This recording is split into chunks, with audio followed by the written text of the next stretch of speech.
Thanks for joining this talk today. Today I'm going to be talking about how you can empower your people to support your net zero strategy or plan. So firstly, Inenco, for those of you who don't know, we're energy and sustainability consultancy going since the late 60s. But in terms of our net zero sort of credentials, we've got a big team of field-based engineers that are doing sort of physical projects up and down the country. Last year, we identified about 0.5 terawatt of projects. And we do this for FTSE 100, FTSE 250 clients, which I'm going to talk about some real-life examples today as well. And I know I've got my head of marketing over here, and we're up for quite a lot of awards this year. And if we don't win one, he's going to be gutted. But, you know, we've had some really good, highly commended recently for last year's projects. So we're holding out this year for some really good results. So, I mean, I'm not going to go through the drivers, but everyone knows that currently there's a lot of pressure from upstream suppliers, OEMs, government for people to reduce their emissions, all greenhouse gases. We've got an approach to net zero. I'm not here to sell this. I'm here to just a little bit of a plug. But what I'm going to talk to you about today really focuses on our implement stage, about where we actually do physical projects to actually reduce carbon emissions and energy. The key to any successful change project is getting stakeholder engagement. Also, not on here, but also related is culture. I think a lot of people at times are trying to implement a sustainable culture. And they'll just change one of their core values, one of their, something that in their mission statement. And to be honest, it doesn't work. Culture needs to be changed from the ground up. At Inenco, when it comes to reducing emissions, the big focus is getting things ingrained at the sort of the lower stakeholder level. By that, I mean, your employees on the ground, your people working in your factories, your people working in your retail stores. It's okay being brought in as a CEO or as a managing director or a family owner of a company that thinks they need to do something, but you need to actually get the people who are physically on the ground, either doing your service or selling your product. If you don't get them bought in, it's just never going to take off.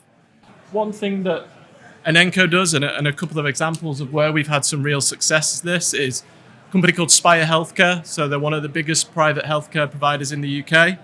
Part of the plan was to get staff members bought in on reducing carbon emissions. We created something called the Carbon Champions Programme. So each department within Spire Healthcare had an individual champion who was promoting sustainability. They were armed with results from audits that we conducted on where energy wastage was being committed. And ultimately, what that led to was slight bit of competition between different departments. They were competing against each other to see who could reduce their emissions the most. It actually became a bit of fun. I'm not going to stand here and say that reducing carbon emissions is fun, but if we can put a spin on it, and if you can get people actively engaged through competition, well, the results that we achieved in 2022 and 2023, speak for themselves. That's exceeding their emissions reduction target. We've got them appended to SBTI, which is an 8% year-on-year emissions reduction target for Spire. So in 2022, through the Carbon Champions Programme, we reduced their emissions by 16.2%. And for 2023, by 10.6%, just by getting people actively engaged and promoting it.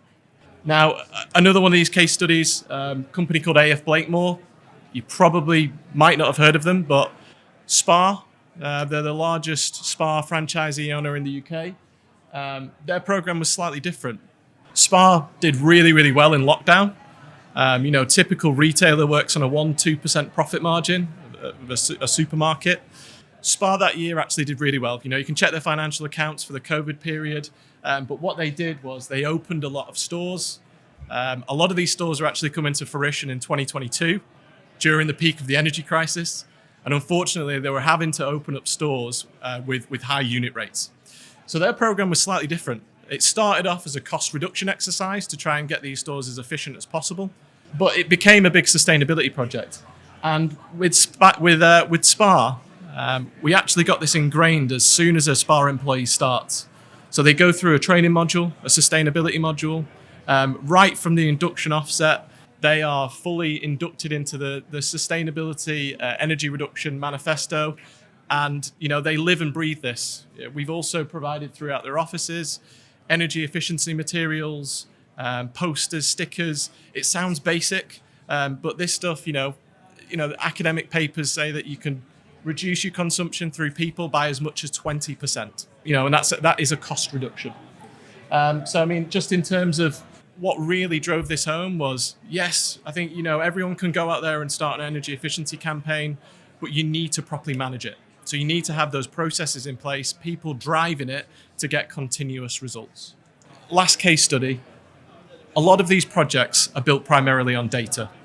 You can do ad hoc pieces of work, you can install on-site solar, but unless you have the data in place to understand what you are actively reducing or actively trying to reduce, projects are going to fall short. So all good projects at Inenco and probably out there, even the behavioral change where we're monitoring the interactions that people have with energy, are all built on solid data. So this was a bit of a project we did for 13 Group, which are one of the largest housing providers in the UK.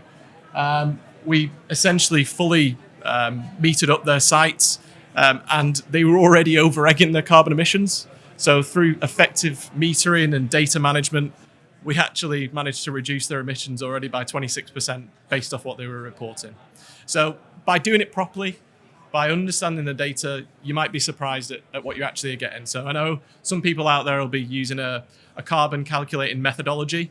I'd actively implore you to try and get in there and get the data yourselves, and you're probably going to be over-egging your emissions if you're using emissions factors.